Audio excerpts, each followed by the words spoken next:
Hello and welcome to On Landscape. I'm here with our co-host, Joe Cornish, and our special guest, Paula Pell-Johnson. Paula, we've known for quite a long time. She manages and owns a business that sells, what do you call it? It's just high-end camera equipment. That'd be a good description? Yeah, I guess it is a good description. I guess what I say is, cameras requiring bellows mostly. Yeah. So specialist movements and things that go on them. Yeah. So hence it would have been anywhere from large format and ultra large format film cameras all the way to the current generation of medium format digital backs and cameras. Yeah. Yes. From before when I think I was involved with the ultra. Well, we do still occasionally sell the ultra large formats, but there was a time in the 90s when the 2020 by 4 camera was pride of place in our showroom in London, and so I got into that. I think probably in the early 90s or late 80s, and before that, I guess we started just with Linhof. That was our beginning. And then as time moved on, we've added other products that fit into the same mold. So I'm intrigued as to how you started the business, how and why you started the business. I can't take credit for that. That's a family thing. So my father used to work for a company called Pell-Johnson that many of us of a certain age will remember. And he worked there when we came back from Canada. And in Canada, he had been involved in selling Linhof cameras. So I think before we went there, he was a small engineering firm, but always had a passion with photography. And so when he came back, he was with Pell-Johnson, who had taken on the Linhof agency. And they opened a little store in Crawford Street, just around the corner, just for Linhof, and my father ran that, and things progressed from there. He then had the agency after Pell-Johnson, and I, as you do in many things, you roll into helping Dad out, working with him, and sadly my father passed away when I was very young. In those days, we were still just doing Linhof, and so the progression carried on after that. And the name Linhof Studio, that sort of suggests you did some photography as well. Is that right? No, not at all. Right. Not at all. Originally, the company was called Linhof Professional Sales. And when I started doing some other products, the first product I think we took on was Hensel Lighting, second product. And for reasons I honestly couldn't tell you now, we ran it as a separate company called Studio Professional Sales. And many years later, when we decided to become a limited company, we, for a random, called it Linhof Studio. And that's what we've stayed as. Combination. And it's that's all it is, yeah. Sorry, Paula. Just I want to make full declaration here because I must be one of your oldest customers. I think it's only fair to let everybody know that. Oldest in both respects, probably. Oh, and definitely in age. And I must say, I remember the Crawford Street shop. I think the first time I came to the shop, Colin Pryor had an exhibition there. Does that ring a bell? Well, no. No, Crawford Street was when it was still under Pell-Johnson. But we were in Marchmont Street. Street. Yes, and we did. We enjoyed there some really, really lovely exhibitions, actually. Colin Pryor had an exhibition. I think one of my favourite that sticks in my mind was an exhibition we did called Take 6 Assistants. And we had Bailey's assistant, the Dove Cander's assistant, a whole, 6 of them, 6 eclectic guys who've all gone on to do very well for themselves. That's kind of the one that sticks in my mind the most. But we did enjoy some very, very nice exhibition spaces. Yeah, we did. Fantastic. So what was your first purchase? Sorry, Tim. I should just say, by the way, if anybody's watching this, that I'm in my van down in Norfolk. So the wonders of modern technology. So whereas Tim has 3,000-foot high mountains just outside his window, I've got flat landscape forever here. So anyway, but I've been, I should say also, I've been using an Alpa this morning, Paula, and that is one I acquired from you, Very good. along with all the lenses, as Yep. always. And one of the things that you and I discussed a lot Yep. over the years is the way that you can apply the kind of traditional technologies with contemporary digital capture, and actually, to me, that's one of the most exciting aspects of. Absolutely. Therapy. I sit very happily here between my analog and digital world. And yeah, I mean, well, obviously we are selling, I would say, a majority of cameras with bellows, particularly designed for the digital era, and digital backs or adapters for mirrorless cameras. It is, I mean, I'm looking at my shelf behind me of items that are out for packing today. Out goes a brand new Master Technica 5.4 and Silvestri FlexiCam, which takes a nice digital back. And I was thinking back actually to what you asked Joe, Tim, about what was the first purchase from me. We won't say how many years ago. And I'm guessing it was probably a Technica. Do you think it was, Joe? It was a lens, actually, and I have Was to it a say, lens? Paula, it was my great regret that you never managed to sell me an ebony, because I think I got them from somewhere else, but that was my favorite camera.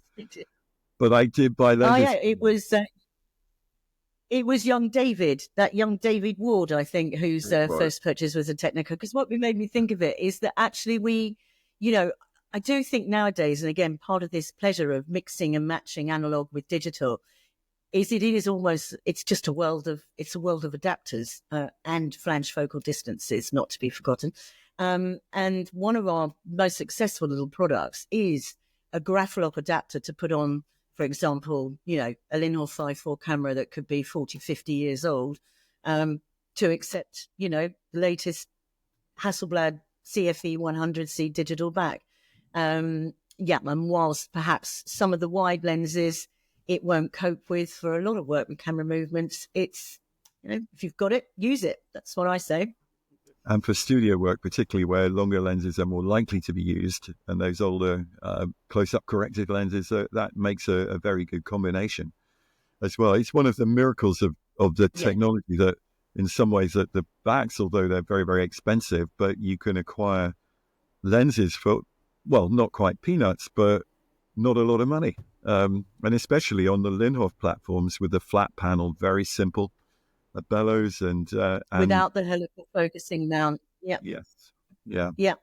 And it's an interesting one that a lot of them stand up really well. I mean, there is sadly no definitive list, just as we've got, if we decide to use classic CF Hasselblad lenses with the latest 100 digital back, I've got some guys will say, oh my God, I've tried that lens and it's absolutely amazing. And for others, it's like, yep. No, it's great learning curve, but actually I need to move on and get another lens. And whether that's a variation in the optics itself or the customer's own personal degree of wants. But again, with analog lenses as well, I mean, a lot of those earlier analog lenses do stand up very well indeed. They do. That's great. You're still using an old large format lens on your 150 megapixel camera, I believe, Joe. You're quite right, Tim. And in fact, Paula very kindly lent me the latest technology lens, the legendary, I think it's fair to say, Rodenstock 138 f6.5 maximum aperture lens, to test some of my analog lenses against. And although there's no doubt the Rodenstock 138 is an astonishing optic, it really, in field terms, for what I need, my 105mm Nickel W and my 150mm Cyrinar S, so that's Nikon and Rodenstock, effectively held up well. which is not to say they're as sharp, but really for so many field applications where absolute sharpness is less important than the general impression, the rendering, the sense of depth that the image is with enough detail. I mean, it might sound sacrilege to say it, but ultimate sharpness is not the main thing. It really is, so long as the lens has good qualities of the roll-off of focus and sufficient. Yeah, I mean, I agree. I think it's so much variable upon, as you say, the application. I think, as you say, for your application, for someone else who's, wanting to do still life or whatever, then it perhaps wouldn't render so well for them. But I think one of the most common sentences I say when I'm talking to people and advising them on their lenses is, the further away you are from the sensor, the more you can get away with, without a doubt. And it usually always ends up that it's that wide angle solution that you've really got to get right. And the rest, actually, if you've got some large format lenses, I always say to people, use those first, find out how you feel about them, and you might find you need to go no further. And you're just talking literally a few £100. So, sorry, Tim, just to confirm that, if you're at 150, 180, 210, 240, 300, many of those optics are available, very good condition, with fully working shutters for, you're the expert, Paula, but I'd say between £300 and £800. Yeah, you're not far off, actually. Yeah. Some of them are creeping up. The Apo Serenar S lenses creeping up in value a fair bit. And a lot of it, the thing is as well with those analog lenses is they span so many years. So yeah, there is quite a variation on price, and if we look at something like the Lars Schneider lenses, the 80 Super Simars, then they tend to be still a little bit more than that, but still a lot less than our digital solutions, yes. Some fascinating facts about those old lenses, I always think anyway, is that there's at least one or two that are actually slightly radioactive, aren't they? Before the European Union introduced a new directive on what materials could be used. I forget what the mineral is that was used in them, but that's correct, isn't it? Thorium that was used in quite a few. Yeah. Yeah, I wish someone had told me that years ago. I might have been more stressed to the amount of time I've spent around optics. that lens exactly. Between it. Yeah. Well, I was just saying to Joe about the fact that the popularity of the lenses, a certain set of lenses like the 80 Super Simar, 110 Super Simar, the Serenar S's, were mostly driven by one web page that called the Future Classics. So that it reviewed what were the lightweight lenses you could take out that had the highest resolution. And all those lenses now are the most expensive second-hand lenses available. Yeah, I've never kind of looked at it that way, I have to say. I mean, from my point of view, it is just the fact that they were the very last design manufactured, in a sense. So I kind of feel it's a little bit more that reason. But so the modern classics, as it were. Modern classics, yeah. And even now, some of the digitals, I guess, could have that labeling. Things like the 43 Alpha Digitar XL and the 60 are quite sought after lenses. The XL versions and the 120 Schneider Aspheric digital as well. Quite difficult to get hold of. I wanted to ask about the transition from film to digital, and from your perspective, because I know it was a transition that was sort of spread over 15 years, from what I can see, or maybe slightly longer. Yeah. And then I'm going to follow it up and ask a little bit about the resurgence of popularity of film in certain respects. But yeah, what was the driver as far as your customers were concerned, moving from film to digital in terms of product? I know the advantages and disadvantages mostly. Yeah. Yes, it's an interesting one, isn't it? I think it started, for me, I think it was a photokina, maybe about in the early 90s, and really thinking, oh, this is moving fast. And having a dinner with a lot of friends of mine in the industry, and talking about where it would be going, and thinking, God, I wonder if actually all I'm going to be selling is antique cameras in the future. And it's a strange place to find that, I'm still here, that if you need camera movements, whatever your medium might be, it's still relevant. And strange that we've seen, at that time we had Bronica and, the Fuji cameras and so many of those medium format cameras, where medium format now has based ourselves around medium format digital. But the traditional of those we've seen disappear, which I kind of didn't expect to see. But I think in the early days, it was customers, coming with their 5.4 gear, wanting to look at the possibilities of digital and how to use them on a camera with movements. And of course, in those days, there was no live view, there was no CMOS sensors, etc. But fundamentally, really, other than the connection to what they had, it was the same questions regarding anything. Where do I go? What's my image circle? What's my equivalent focal length and angle of view? And those same questions cropped up, whether it was 5x4 and they were going to put a roll film back on, or they were suddenly going to put, a much smaller sensor on. But yes, I mean, now, of course, with the excellent live view and the CMOS sensors, we have the smaller sensor of 33x44 compared to Joe's lovely 40x54. But of course, the ease of use and the workflow is so different. So the days of sliding backs, ground glass screens tend to be really a thing of the past now. I'm just going to jump in because I think that there's a couple more things to mention. In those early days, there was such a thing as a scanning back. Yeah. Did you ever sell one? No, but funny enough, later on where I was involved with a company in Germany, and we were selling very high resolution scanning backs for, archival photography, before the digital backs got there, if you like, for the resolution. But no, not the very early days. But, I'm thinking back, I think the first one I was, involved with at an exhibition was Dycomed. I think the price tag of that was sort of 50,000, end of the 90s, maybe. But hey, the same comparison could be made with the price of mobile phones, couldn't it, really? Definitely, yeah. Did you ever deal with a company called Sight? Sight?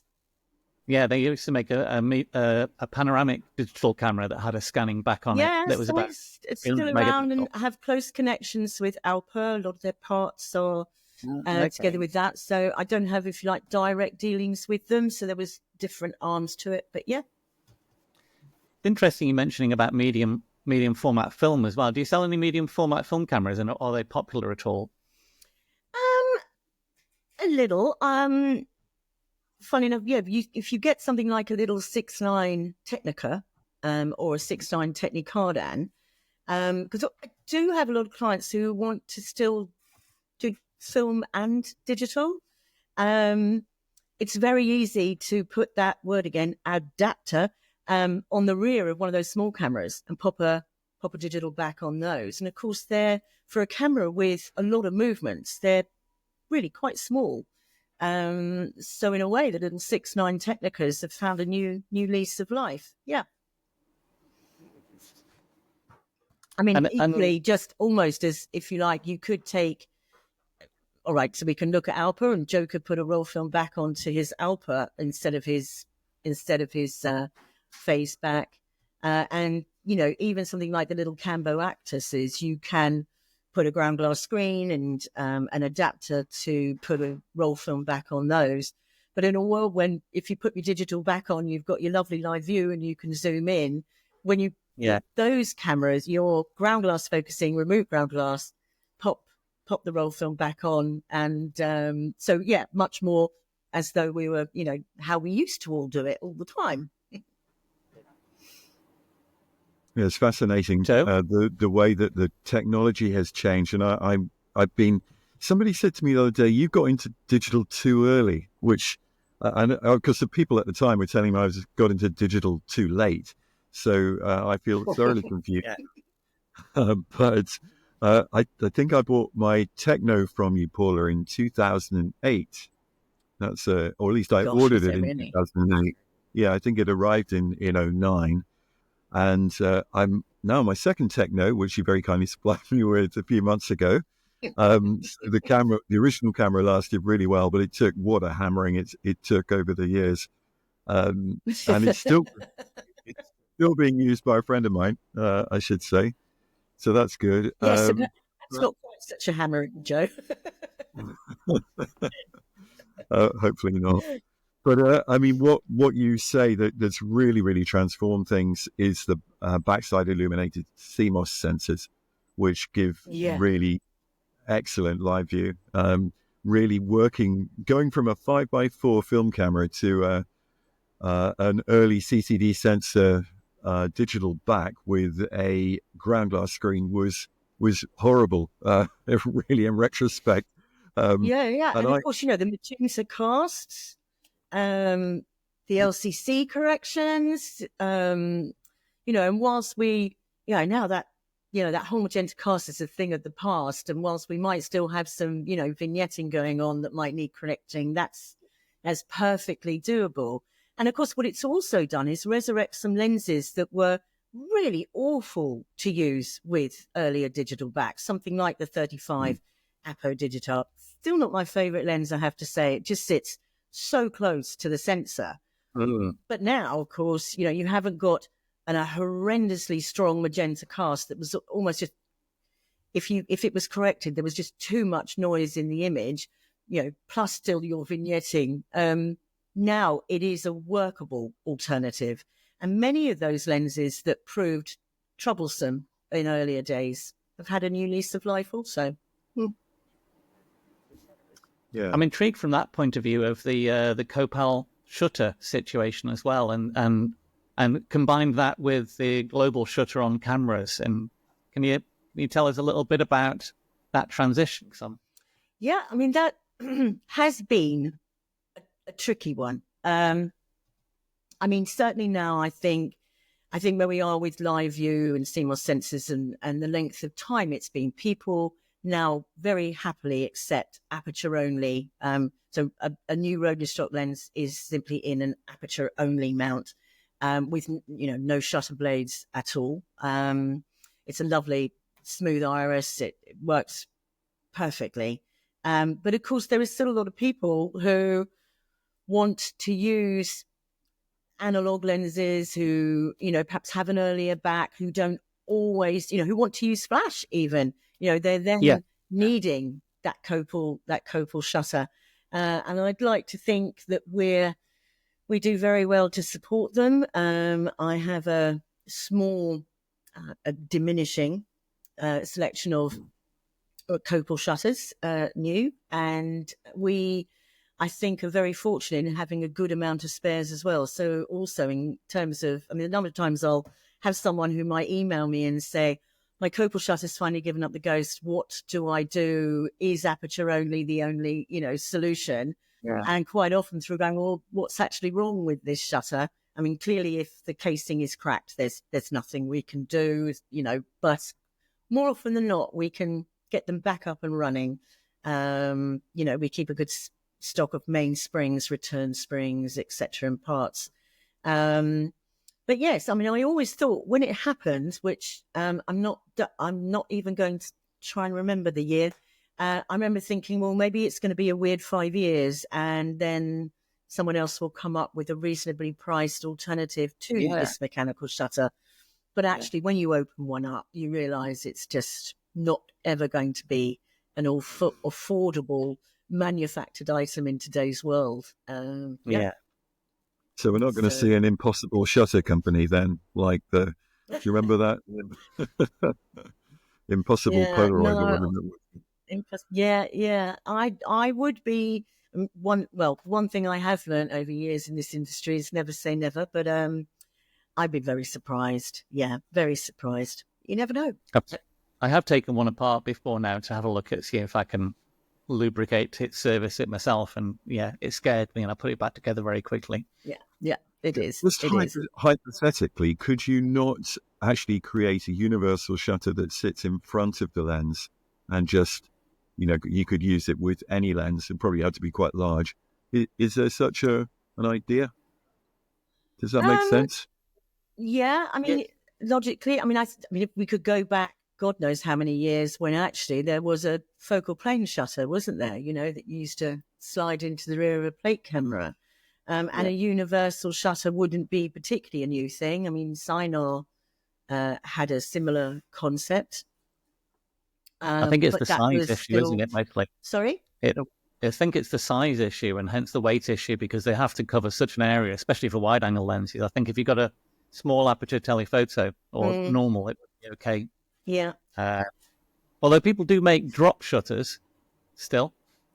So it's basically a box that goes on front of the camera with two blades with a gap. So it's like it's like a focal plane shutter, but it's gravity driven, and you just change the gap between the blades to drop it. So that's used quite often in with very old PET spell lenses and the such like.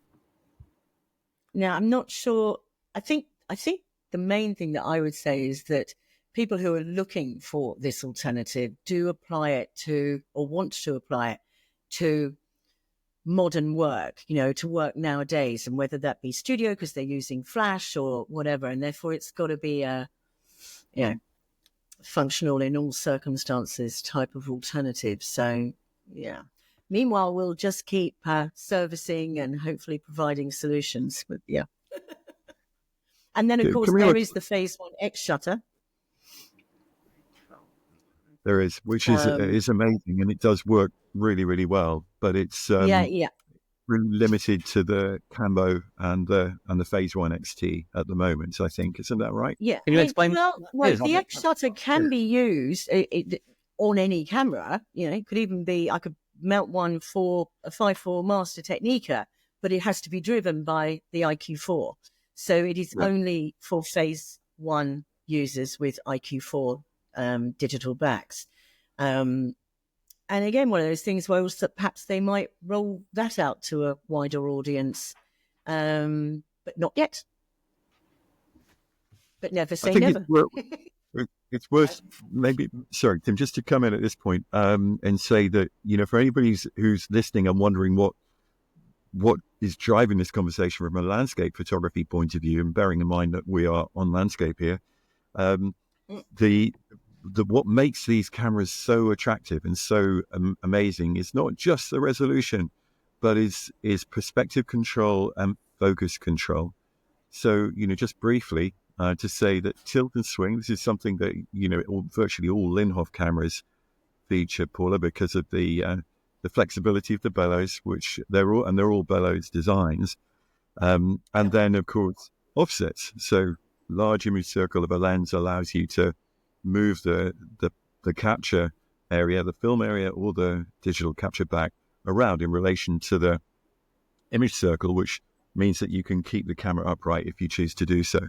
And I think that's, to me, I just wanted to say, I still find that it has great utility, and it means that you feel so much more involved in the decision-making process rather, actually out in the field. I think that although I occasionally will use perspective corrections in post-production, I far prefer to do it in the field.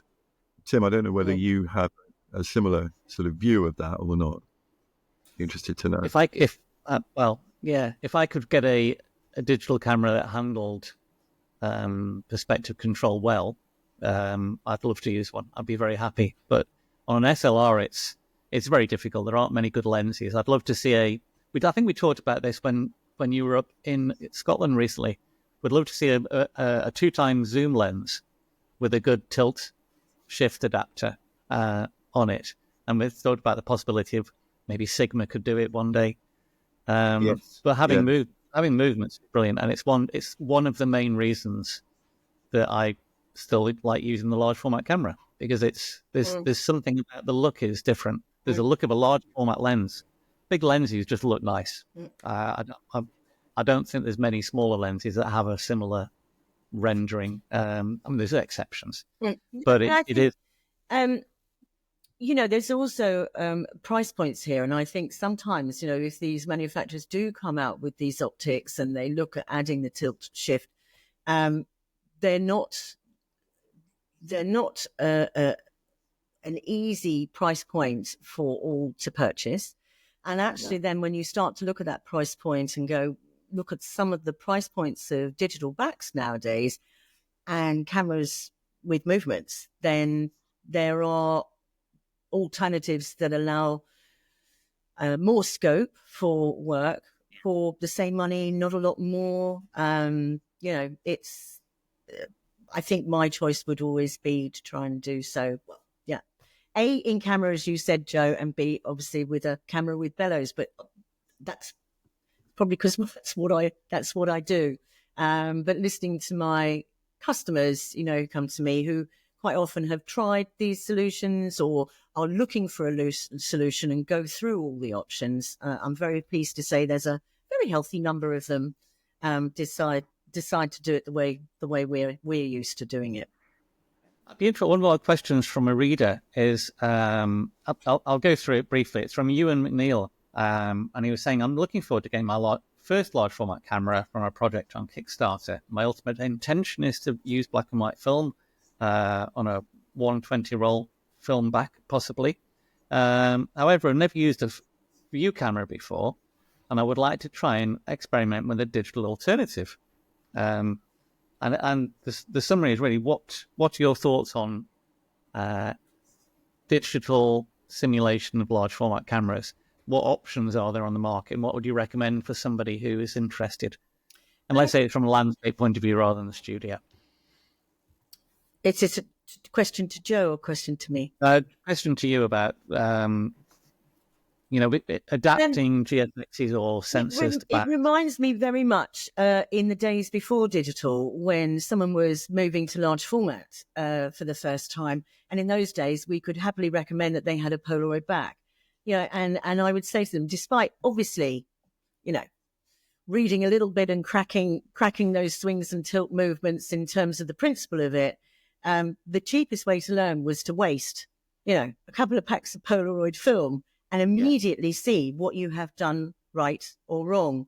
And of course, yes, therefore, being able to put some kind of digital camera on the rear of the 5.4 that he's going to buy or whatever is a great alternative. Anything where you can immediately see what you've done right or wrong. I'm a bit of a fan of the fact that you learn quicker from the things you did wrong than the things you did right. And for a lot of them, once you've done it wrong one time, you don't do that again.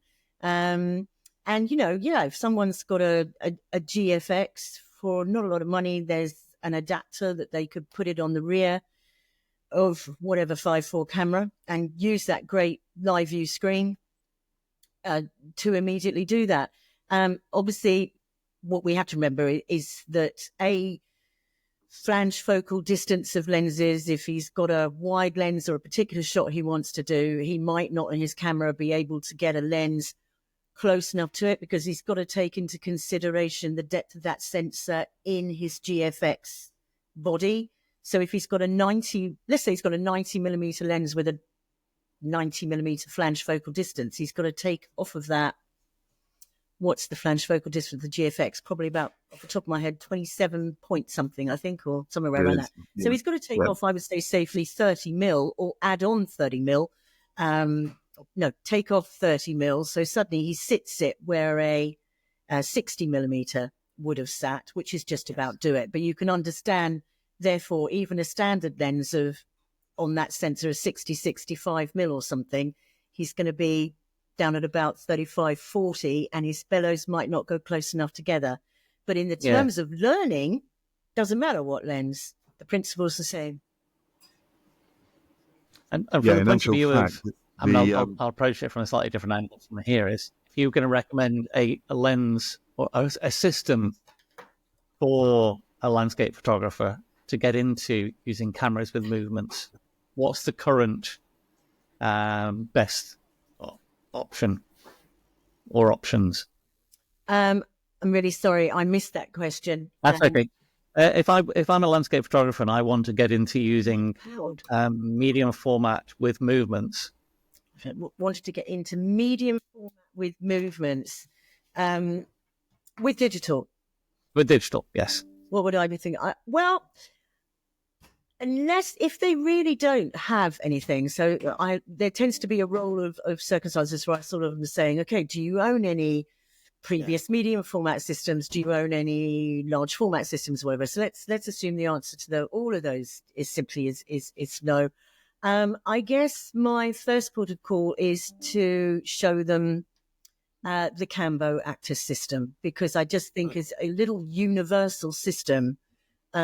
You can't beat it. It's small, therefore it's not as scary.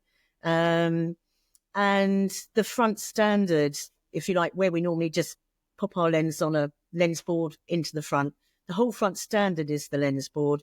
And you can use large format lenses.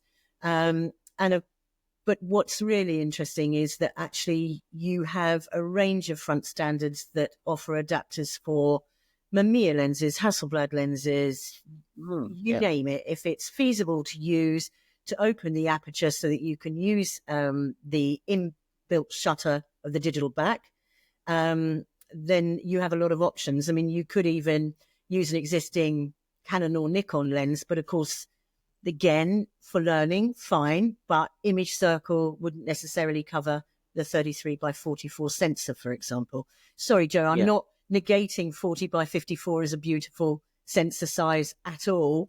But generally, someone who's got phase isn't going to be in this conversation looking for first time. They're going to be either with their GFX, which can go on the rear, their X2D, which can go on the rear, or something like the Hasselblad 907X and putting the digital back on. And on that so note, I think that would be my... Sorry, Paula, just to explain, for anybody who isn't familiar but is interested, Hasselblad actually probably make the most usable direct or digital back now, and also most affordable in the form of the CFB 100, is it? I think it's got a ridiculous name. Bear with me. See, this is useful because we actually have the right behind us, so we can see what it looks like. Selection of it, yes. So here's what I mean. And the reason that's... sorry, you. Joe, after you. No, that's great. The reason I mentioned that is because that immediately eliminates the problem of flange focal distance, because unlike the Fuji GFX or the Hasselblad X2D, or indeed any of the mirrorless cameras that you might apply on an Actus, that doesn't have that problem. That gets you straight into the back of the Actus camera, and like a just straight on. Sensors there. Haven't got to consider it being back here. So in terms of wide angle lenses, it's so much easier. Cambo also make now a new rear for their Actus G system that allows the digital back to rotate without having to come off, which is lovely. So yes, 907X CFE 100C. Crazy. I know. Obviously, we have a few versions of that. But the 907X, just to give people an idea, is simply this front little bit, which, of course, when it's on, makes it the most cute little mirrorless camera, really. So let's not forget that use as well. And although I have a lot of customers who go, I just want the back bit, don't they sell the back bit because I want to put it on Cambo or whatever. They do a range of P lenses, something like the 45P, which is 800 odd pounds. I say to them, for the cost of that little lens, to have this as a walk around camera is quite something, I think. Oh, yeah. Yeah. And of course, there is our 33 by 44 sensor. And it is simply a case of that connecting it to whatever, be it a 5.4 Graflok thick camera, 6.9 cameras, Cambos, Alpas, Silvestris. And that would have no problem with the shading on the sensor. that we mentioned, like the wide-angle problems. That has the 100 has the backside illuminated sensor. There previously was a 50 megapixel version of that, which wasn't BSI. So yes, that one would have the more of the magenta cast. But yeah, no, it's great. And if you were going with the Actus system, what lenses would you recommend for something like that? Would you be using legacy lenses, or did they do a range of newer lenses that work with it? You know, that's always such an open question, depending on on whether they have older gear or not. I mean, let's not forget, Cambo have also made have adapted a series of Aptar lenses, some of which wouldn't stand up to the 100 megapixel, but others would. They offer a reasonably good image circle for that sensor size of 70 mil. And yeah, it goes back to that same thing we said. If extreme wide isn't wanted, then earlier analog lenses, I think, can work really well. But always, if we're looking around that 35, 30 mark, then we've got to think a little bit more carefully. But I would try and look for a 35 Rodenstock over the Apo Digital. The HR Digirons, the beautiful Rodenstock lenses, of course, are a great solution because their flange focal distance is longer than their given focal length. But they do come at a price that requires quite a deep pocket. But yes, there are quite a few alternatives. They are tax deductible. Just saying, there are quite a few professional photographers who follow on landscapes. So, you mentioned wide angle, Paula, but it's worth saying that Rodenstock do make the remarkable 23 millimeter f5.6, I think it is. If anybody's feeling very well off, I think that one is around about £7,000. Wide angle but to it's use certainly with these digital a fantastic lens. I mean, it's 6. I can't off the top of my head tell you, but probably around 60 something millimeters away from the sensor. No, that's not true. Probably more like 50, just under 50, but still a lot further away than their given focal length, and that makes quite a difference. But together with the backside illuminated sensor, that's the goal. Yeah. We do have a question. I'm not sure how much you know about the history of Linhof cameras, but one of our readers has actually did some work researching an old Scottish photographer. And we sent you a couple of pictures of what sort of cameras he was using. We'll put these online because they're quite interesting. Her project was to go and rephotograph all the postcards that were taken with them. But it sounds like the large format was something he made himself in terms of sticking a normal back and adapting a front standard that had swings and tilts. But I was wondering if you recognised the little reflex camera he had in his hands. I didn't. Did you get? I didn't look at that. I'll see if I can show you on here. Put my glasses on.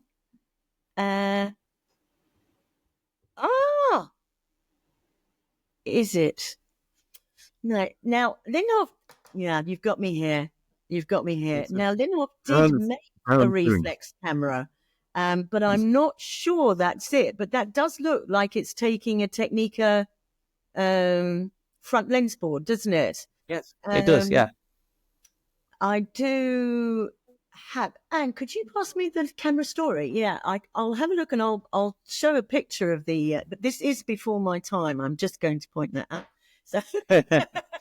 Yeah, these cameras would be from he was taking pictures between 1948 and 52, and his cameras were probably, I mean, they would have been just at the end of the war, wouldn't they?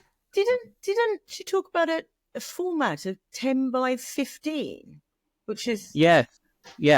So which is what 6 by 4 inch. I mean, 10 by 15 centimeters, which would be is that 6 by 9?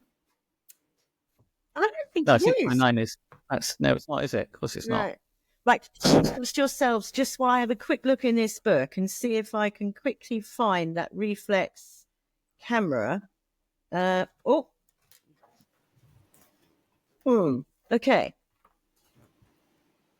Oh, it's a twin lens. Yeah. It's a twin lens, just trying to shade the light. There you go. Oh, So, That does look like the body remind me. of it, but yeah, that's a bit of a monster, that is, isn't it? isn't it? Yeah, the whole top housing. And you can see there the rangefinder on the side. Yeah. 1961 it was designed.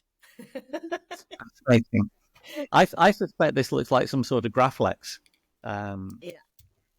Yes. It could be, although I'm not sure it would have taken. I mean, it's difficult to see because it's not a I just film weird there, uh, isn't it? That's 6x4 inch. That doesn't look like a 6x4 camera, I don't think, though. 6x4 inch. No, Yeah. doesn't. But Yeah. so you think I didn't pick up on that? I was looking at the camera that was on the tripod. Yeah. But again, Yeah. I'm not convinced that's not a Linhof, I don't think. We shall do a bit of research for you, Yes. Estelle. Yes, absolutely. But yeah, whilst I do have some knowledge of cameras that are before my time, that one got me. And one of the things, other things I wanted to mention, as film is resurging, and I think it is coming back in popularity. Would you say that most people who are starting to use film are using it as an adjunct to their professional digital photography? So it's like a hobby that people are. Not always hobby. I think in this day and age where, I think there's an element where with digital, for some photographers, it's a very difficult transit. There are so many people doing that sort of work. It's very competitive. That to find another niche avenue and find out photography, or to talk to, art directors will now go, hey, let's shoot this in film. What fun. I don't think it's been done before. So, there is a crossover where I think certainly within, whether driven by art directors or driven by photographers, there are now photographers known for shooting film, and they've gone back to film. And without a doubt, I can tell you many who have reinvested in film for their pleasure, because whilst their bread and butter will be now digital, perhaps because of their love of photography, they want to go back to something that they did enjoy. And generally that follows the rule of perhaps a personality of photographers who aren't as comfortable sitting at a computer screen, but didn't get into photography to sit in front of a computer screen and do post work when they would rather be doing it in camera. Joe, thoughts? Well, I do have a lot of thoughts about it, and I totally understand the appeal of shooting film. I think there's several reasons that the cameras are undoubtedly more appealing, for one thing, partly because they're larger, and they're not. You can make a film camera out of wood quite happily, whereas nobody's making any wooden digital cameras, sadly. And I'm a big advocate of wooden cameras. I mean, David and I used to argue about it until the cows came home back in the day, but we divided into woodies and tinnies, is how he used to put it. It's so true. And there is something wonderful about a wooden camera. Personally, I think you could easily adapt a wooden camera for it to be a perfectly viable digital camera, and that's something I've seriously considered, and we'll have another conversation in a few weeks. I've got a bit more time, but I have to say I personally love shooting digital, and I know that it sounds crazy. I probably thought 17, 18 years ago that phrase would never be uttered from me anyway, but I think with the latest sensors, the quality of the of the signal so good. And the fact that, to me, it's a much more creative medium. I can experiment a lot more with it. I play with it more. That's the key. Whereas when I was shooting 5x4, because it was, £5 a sheet, ka-ching, every time you took a picture, it's inhibiting, unless you've got very, very deep pockets. And even then, it can be very frustrating because of loss of detail in the highlights or shadows, whereas that's really not an issue with almost any kind of photo that you want to make with a digital back, and certainly with the Phase 1. So Yeah, I'm it's very interesting. lucky. I think, I totally agree. I think, the whole workflow, it's a pleasure to be able to shoot with digital nowadays.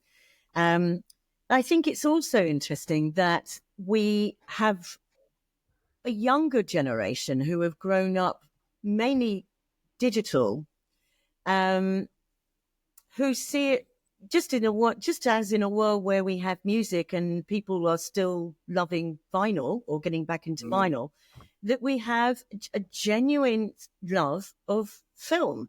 And whether it's because they're intrigued by darkroom process or the fact that they, have to wait to see their images in a world where these people aren't used to waiting for anything anymore. And even not as a profession or as a serious serious amateur photographer. Let's not use that word, amateur. I don't like that word. But even in my son's group of friends, for example, I noticed from when they reached their early 20s that they had bought themselves little secondhand 35mm cameras for fun. And whilst that isn't the world we are in, that progresses on to where we are. And I think it's very healthy that we have a good percentage of younger people who are still interested in a technique that fundamentally we wouldn't be here today if that hadn't been where we started. So, yeah, I love the whole cross section of that very much. I wanted to mention also that you, one of the other products that you sell is a bunch of products around scanning film or photographing film. Yeah, as digital backs and as cameras like, the GFX 100 and X3D or whatever, now we're on this level, then using them and turning them into copying our negs and whatever is a big business. And obviously if someone's got the camera with movements already, well, that's a very easy step for them to do. Whilst a little advice and holding hands through the importance of alignment when we're doing something like that. There's equally a lot of people who simply might have the X2D or GFX and are looking to do it. And we offer NovaFlex products, which offer just the most beautiful little reasonably priced bellows that allow that kind of thing with extensions. And it's about just getting the right lens on the front and working through it. It's for a lot of people, being able to do that slowly in-house. Again, it's also quite a pleasurable thing for them to do themselves rather than sending it out for scanning or whatever, isn't it? Yeah, it's interesting. People want to own the process. It's the people I've spoken to, because I do some drum scanning, is they're creating an artifact that stays in their hands quite often. They're interested in that. I'm ending up with something I've done all myself, and it's an artifact that's created. Yeah, so I think that was quite interesting. Yeah, it's it's a side of the business that we take quite seriously, and there's a lot of people out there now with enough excellent equipment to be able to do it really well. Yeah, I think so.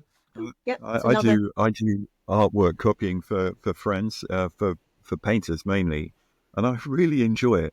I mean, it's not, in theory, it's not a creative, but it isn't creative. The whole point is you're trying to reproduce what you see in front of you exactly. It's quite a challenge. It is. And it's just really, you're serving someone else, usually another artist, doing your very best for them by being as neutral and completely invisible as possible. And I think that's a wonderful challenge.